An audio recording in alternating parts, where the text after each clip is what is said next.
ನಮಸ್ಕಾರ ನನ್ನ ವೀಕ್ಷಕರ, ಮತ್ತೊಮ್ಮೆ ನೀವೆಲ್ಲರಿಗೂ ನೈಸರ್ಗಿಕ ಬದುಕು ಚಾನೆಲ್ಗೆ ಸ್ವಾಗತ ಸುಸ್ವಾಗತ. ನೋಡಿ, ನನ್ನ ಕೈಯಲ್ಲಿ ನಾಟಿ ಹಸುವಿನ ಸಗಣಿ ಇದೆ, ಮತ್ತೆ ಒಂದು ಚೌರ್ಗೆ ನೀರಿದೆ. ಈ ಎರಡನ್ನ ಇಟ್ಕೊಂಡು ಒಬ್ರು ರೈತರು ತಿಂಗ್ಳಿಗೆ ನಾನು 30,000 ರೂಪಾಯಿ ದುಡಿತೀನಿ ಅಂತ ಹೇಳ್ತಾ ಇದಾರೆ. ಬನ್ನಿ ಹೋಗೋಣ ರೈತರ ಹತ್ರ, ಏನೇನೆಲ್ಲ ಮಾಡ್ತಾ ಇದಾರೆ. ಬರೀ ಎರಡೆರಡು ಇಟ್ಕೊಂಡು ನಾವೆಲ್ಲ ಇದನ್ನ ಟನ್ ಗಟ್ಲೆ ತಗೊಂಡೋಗಿ ನಮ್ಮ ತಿಪ್ಪೆ ಗೊಬ್ಬರಕ್ಕೆ ಇಲ್ಲ ತಿಪ್ಪೆಗೆ ಹಾಕ್ತಾ ಇದೀವಿ. ಬರೀ ಒಂದೊಂದು ಟನ್ 3,000 ರೂಪಾಯಿಗೆ ರೈತರು ಮಾರ್ತಾ ಇದೀವಿ. ಇದು ಲಕ್ಷಾಂತರ ರೂಪಾಯಿ ಬೆಲೆ ಬಾಳುತ್ತೆ. ಅದೇನು ಅಂತ ನೋಡೋಣ ಬನ್ನಿ. ಸರ್ ನಮಸ್ತೆ, ನಿಮ್ ಪರಿಚಯ ಮಾಡ್ಕೊಳ್ಳಿ. ಸರ್, ನನ್ನ ಹೆಸರು ಬಾಲಾಜಿ ಅಂತ. ಶಿವಶೈಲ ತೋಟ, ನಮ್ಮದು ಶಿವಶೈಲ ತೋಟ. ಇಲ್ಲಿ ನಾವು ದೇಸಿ ಹಸುಗಳನ್ನ ಸಾಕೊಂಡು ಮತ್ತೆ ಅದರದ್ದು ಹಾಲಿನ ಜೊತೆಗೆ ಮತ್ತೆ ಏನೇನನ್ನ ಮಾಡ್ಬೋದು, ಸಂಪೂರ್ಣ 360 ಡಿಗ್ರಿ ಏನೇನೆಲ್ಲ ಮಾಡ್ಬೋದು ಅಂತ ಮಾಡ್ತಾ ಇದ್ದೀವಿ. ನಾವಲ್ಲಿ ಹಾಲು ಆಗಲೇ ನೋಡಿದ್ವಿ, ಎಲ್ರಿಗೂ ಹಾಲು ಗೊತ್ತಿರುತ್ತೆ. ಹಾಲು ಕರಿತೀವಿ, ಬೆಣ್ಣೆ, ಹಾಲು, ಮೊಸರು, ಬೆಣ್ಣೆ, ತುಪ್ಪ ಮಾಡ್ಬೋದು. ಇದರಿಂದ ಹೊರಗೆ ಬರೋದು ಸಗಣಿಯಿಂದ ತೊಗೊಳೋಣ ಏನು ಮಾಡೋದು ಅಂತ. ಸೊ ನಮ್ಮಲ್ಲಿ ಏನು ಹಸುವಿಂದ ಸಗಣಿ ಬರುತ್ತೆ, ಆ ಸಗಣಿ ಬಂದು ಈ ತೊಟ್ಟಿಗೆ ಹಾಕ್ತಾರೆ. ತೊಟ್ಟಿಗೆ ಹಾಕಿ ಚೆನ್ನಾಗಿ ನೀರಲ್ಲಿ ಕಲಿಸ್ಬಿಟ್ಟು ಇದನ್ನ ನಮ್ದು ಬಿಟ್ರೆ ಇದು ಗೋಬರ್ ಗ್ಯಾಸ್ ಗುಂಡಿ ಒಳಗೆ ಹೋಗುತ್ತೆ.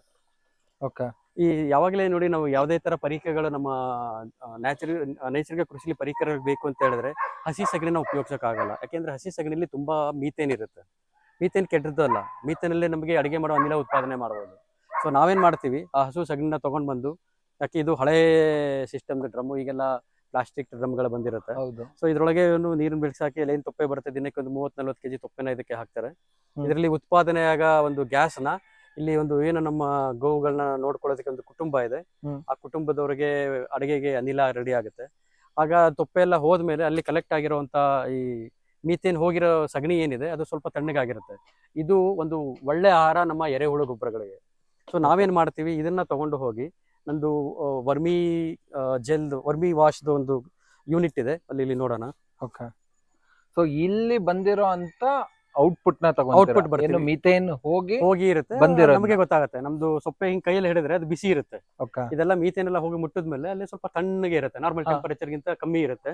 ನಾವೇನ್ ಮಾಡ್ತೀವಿ, ಶೇಖರಣೆ ಮಾಡಿ ಅದನ್ನ ನಂದು ಬಂದು ವರ್ಮಿ ವಾಶ್ ಎರೆಜಲದ ಒಂದು ಸಣ್ಣ ಘಟಕ ಇದೆ ಇಲ್ಲಿ ಒಂದು 8 ಡ್ರಮ್ದು ಘಟಕವನ್ನ ಮಾಡಿದೀವಿ. ಇದು ನಾವು ವರ್ಮಿ ವಾಶ್ ಅಂತ ಹೇಳ್ತೀವಿ. ಇದರಲ್ಲಿ ಏನಿರುತ್ತಪ್ಪ ಅಂತ ಹೇಳಿದ್ರೆ, ಇಲ್ಲಿಂದ ಒಂದಡಿ ನಾವು ಇಟ್ಟಿಗೆ ಚೂರುಗಳನ್ನ ಹಾಕಿ ಒಂದು ನ್ಯಾಚುರಲ್ ಫಿಲ್ಟರ್ ರೆಡಿ ಮಾಡಿರ್ತೀವಿ. ಇಲ್ಲಿ ಒಂದಡಿ ಇಟ್ಟಿಗೆ ಇರುತ್ತೆ, ದಪ್ಪ ಜಲ್ಲಿ, ಸಣ್ಣ ಜಲ್ಲಿ, ಮತ್ತೆ ಮೇಲೆವರೆಗೆ ಮರಳು ಹಾಕಿ ಮೇಲೆ ಒಂದು ಗೋಣಿ ಚೀಲನ ಹಾಕಿ ಅಲ್ಲೇನು ಗೊಬ್ಬರ ತಂದಿರ್ತೀವಿ, ಆ ಗೊಬ್ಬರನ ಇದ್ರಲ್ಲಿ ಹಾಕಿರ್ತೀವಿ, ಅಂದ್ರೆ ಸಗಣಿ.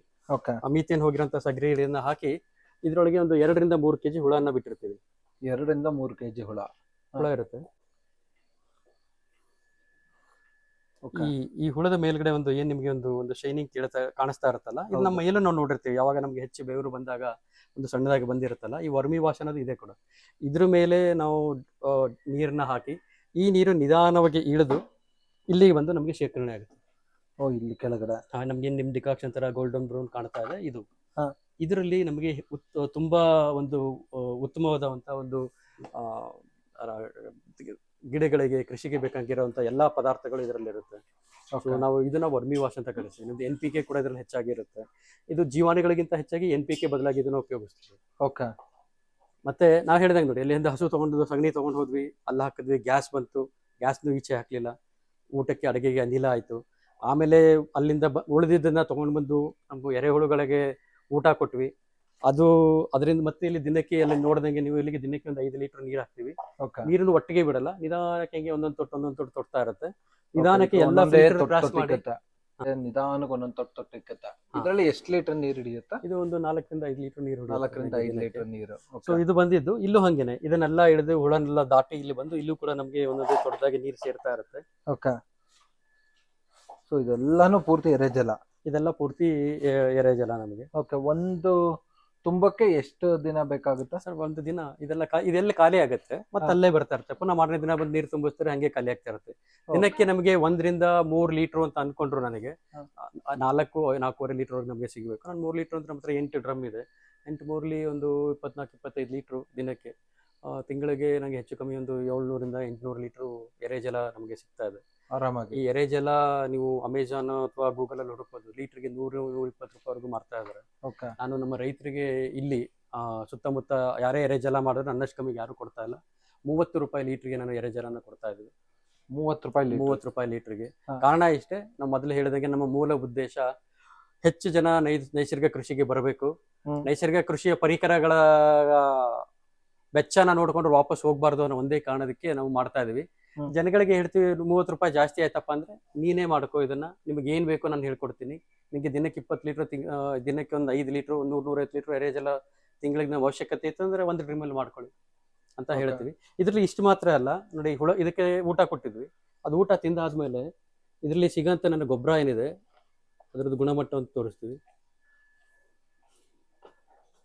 ನಿಮ್ಗೆ ಅದು ಕಾಣಿಸ್ತಾ ಇರ್ಬೋದು. ಸಕ್ಕತ್ತಾಗಿದೆ sir. ನಾವಲ್ಲಿ ನೋಡಿದ್ದು, ನಾವು ಒಂದ್ಸರಿ ಕೈಲಿ ಹಿಡ್ಕೊಂಡೆಲ್ಲ ತೋರಿಸಿದ್ವಿ, ಹಸುದು ಸಗಣಿ ಅದು ಅಲ್ಲಿ ಹೋಯ್ತು ಗೋಬರ್ ಗ್ಯಾಸ್ಗೆ. ಗೋಬರ್ ಗ್ಯಾಸ್ ನಂತರ ಅಲ್ಲಿಂದ ಬಂದಿದ್ದನ್ನು ಹಾಕಿ ಈ ಒಂದು ಕಾಫಿ ಡಿಕಾಕ್ಸ್ ನಂತರ ಇದು it's an good quality of N vermi compost. Vermi compost, ಹೌದು. ಸೊ ಇದನ್ನ ರೈತರುಗಳಿಗೆ 10 ರೂಪಾಯಿ ಕೆಜಿಲಿ ಮಾರ್ತಾ ಇದೀವಿ. ಹ್ಮ್. ಮತ್ತೆ ಇದು ಸೊ ಇದು 10 ರೂಪಾಯಿ ಕೆಜಿ.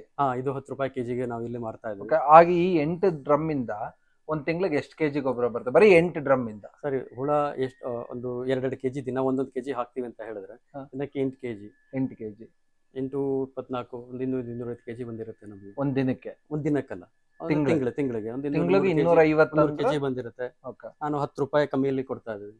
2,500. 2,500 ರೂಪಾಯಿ. ಹಾಲಿಂದ ಹೊರತಾಗಿ ನಾವು ಇದೇನು ಹೌದು, ಮಾತಾಡ್ತಾ ಇದ್ದೀವಿ. ಗೊತ್ತಾಯ್ತು ನನಗೆ. ಓಕೆ. ಮತ್ತೆ ಈ ಎರೆಜಲ ಏನಿದೆ, ತಿಂಗಳಿಗೆ ನನಗೆ ಒಂದು ಹೆಚ್ಚು ಕಮ್ಮಿ 700-800 ಲೀಟರ್ ನಮ್ದು ಕೆಪಾಸಿಟಿ ಎಷ್ಟಿದೆ.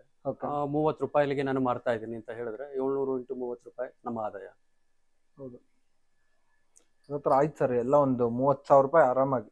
ಇಲ್ಲಿಗೆನೆ ನೀವು ಮಾಡಿ. ಮಾರದಲ್ಲಿ ಎಲ್ಲಿ ಅಂತ ಹೇಳಿದ್ರೆ ಮಾರದ ಬಗ್ಗೆ ಯೋಚನೆ ಮಾಡಬೇಡಿ. ನಂದು 4 ಎಕರೆ ಜಮೀನಿದೆ. ಯಾರು ಎರೆಜಲ ತಗೊಳ್ಳಿಲ್ಲ ಅಂದ್ರೆ ತೊಂದರೆ ಇಲ್ಲ, ನನ್ನ ಜಮೀನಿಗೆ ಎರೆಜಲ ಆಗುತ್ತೆ.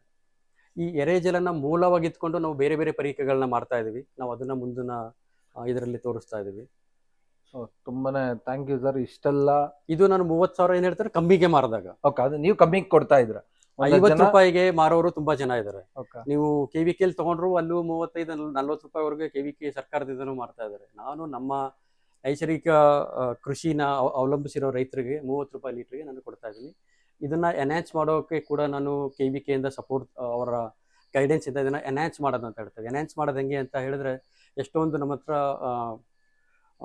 ಇದಿರುತ್ತೆ, ಟ್ರೈಕೋಡರ್ಮಾ ಇರ್ಬೋದು ಅಥವಾ ಬೇರೆ ಏನಿರುತ್ತೆ ಅದನ್ನೆಲ್ಲ ಇದಕ್ಕೆ ಹಾಕಿ ನಿಮಗೆ ಯಾವುದೇ ಥರ ಇನ್ನೂ ಉತ್ಕೃಷ್ಟವಾದ ಎರೆಜಲವನ್ನು ಮಾಡಿ ರೈತರಿಗೆ ಇನ್ನೂ ಇದೇ ದರದಲ್ಲಿ ಕೊಡೋ ಯೋಜನೆ ಕೂಡ ನಾವು ಮಾಡ್ತಾ ಇದ್ದೀವಿ. ಸೊ ಹೆಚ್ಚು ಜನ ನೈಸರ್ಗಿಕ ಕೃಷಿಗೆ ಬರಬೇಕು ಅನ್ನೋ ಮೂಲ ಉದ್ದೇಶನ ಇಟ್ಕೊಂಡು ಇದನ್ನೆಲ್ಲ ಮಾಡ್ತಾ ಇದ್ದೀವಿ. ತುಂಬಾನೇ ಖುಷಿ ಆಯ್ತು ಸರ್. ರಿಯಲಿ ಒಂದು ಏನ್ ಹೇಳ್ತಾರೆ, ಈ ನಾವು ಜನಗಳು ಟನ್ ಗಟ್ಲೆ ಸಗಣಿನ ಸುಮ್ನೆ 3,000 ರೂಪಾಯಿಗೆ ಮಾರ್ಬಿಡ್ತಾ ಇದೀವಿ.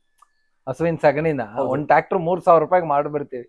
ಇಲ್ಲಿ ನೀವು ನೋಡಿದ್ರೆ ತಿಂಗಳಿಗೆ ಒಂದೊಂದ್ ತಿಂಗ್ಳಿಗೆ 30,000 ಬರೀ ಆ ಸಗಣಿ ವೇಸ್ಟ್ ಇಂದ ಮಾಡ್ತಾ ಇದ್ದೀವಿ. ಸಗಣಿಯಿಂದ ಬರುತ್ತೆ. ಖಂಡಿತ ಸಗಣಿಯಿಂದ ಏನ್ ನಾವು ವೇಸ್ಟ್ ಅಂತ ಗಂಜಲ ಅದೇ ವೇಸ್ಟ್ ಆಗಿರೋದು, ಅದೇ ಇರೋದು. ಇದು ನೋಡಿ, ಇದಕ್ಕೆ ಏನು ಮಾಡ್ತಾ ಇಲ್ಲ, ಹುಳ ಬಿಟ್ಟಾಗಿದೆ, ಎಲ್ಲ ಆಗಿದೆ. ಇದು ತಿಂಗಳಿಗೆ ನನಗೆ 600-700 ರೂಪಾಯಿ ಲೀಟರ್ ನನಗೆ ಎರೆಜಲ ಸಿಗ್ತಾ. ಹೌದು, ಅಥವಾ 30,000 ಆರಾಮಾಗಿ. ಗುಡ್ ಸರ್, ರಿಯಲಿ ಚೆನ್ನಾಗಿದೆ. ಬಟ್ ಇದಕ್ಕೆಲ್ಲ ನಿಮ್ಗೆ KVK ಸಪೋರ್ಟ್ ಮಾಡ್ತಿದೆಲ್ಲ, ಅದು ಗ್ರೇಟ್ ಆಕ್ಚುಲಿ. ಯಾಕಂದ್ರೆ ತುಂಬಾ ಜನ ಏನ ಹೇಳ್ತಾರೆ ಅಂದ್ರೆ, ನಮ್ಗೆ ಯಾರು ಗೌರ್ಮೆಂಟ್ ಇಂದ ಸಪೋರ್ಟ್ ಬರಲ್ಲ ಆತರ ಎಲ್ಲ ರೈತರು ಹೇಳ್ತಾರೆ. ಬಟ್ ನೀವು ಎಲ್ಲ ಸಪೋರ್ಟ್ ಮಾಡ್ತಾ ಇದ್ದೀರಾ ಅಂತಾರೆ. ಸೊ ಇಲ್ಲೆಲ್ಲೋ ನನ್ಗನ್ಸುತ್ತೆ ಕನೆಕ್ಷನ್ ಎಲ್ಲೋ ಮಿಸ್ ಇದೆ ಸರ್ ಈಗ ಅಂತ. ಸಪೋರ್ಟ್ ಅಂದ್ರೆ ನೀವಾಗೆ ಹೋಗಿ ಕೇಳಿದಿರ ಯಾರ್ತಾರು, ಅವ್ರನ್ನ ಬರಲ್ಲ ಸಪೋರ್ಟ್ ಅಂತ ಯಾರು ಹೇಳಿರಲ್ಲ ಸರ್. ನಿಮ್ಮ ಹತ್ರನೇ ಬಂದು ಎಲ್ಲ ಹೇಳ್ಕೊಟ್ಟು ಮಾಡೋಷ್ಟು ಆಫೀಸರ್ಸ್ ನಮ್ಮ ಹತ್ರ ಇರೋದು ಇಲ್ಲ. ಹೌದು, ನಮ್ಮಲ್ಲಿ ಹೆಚ್ಚು ಜನ ರೈತರು ಕಮ್ಮಿ ಆಫೀಸರ್ಸ್ ಇರ್ತಾರೆ. ನಾವು ಅವರ ಸಮಯನ ಮತ್ತೆ ಅವ್ರದ್ದು ಇದೇ ಕೆಲಸ ಅಲ್ಲಲ್ಲ, ಅವರು ರಿಸರ್ಚ್ ಮಾಡೋದಿರುತ್ತೆ, ಹೊಸದನ್ನ ಹಿಡಿದಿರುತ್ತೆ, ಹೊಸ ರೋಗಗಳು ಬಂದರೆ ಅದಕ್ಕೆ ಔಷಧಿ ಏನು ಮಾಡ್ಬೋದು ಅಂತ.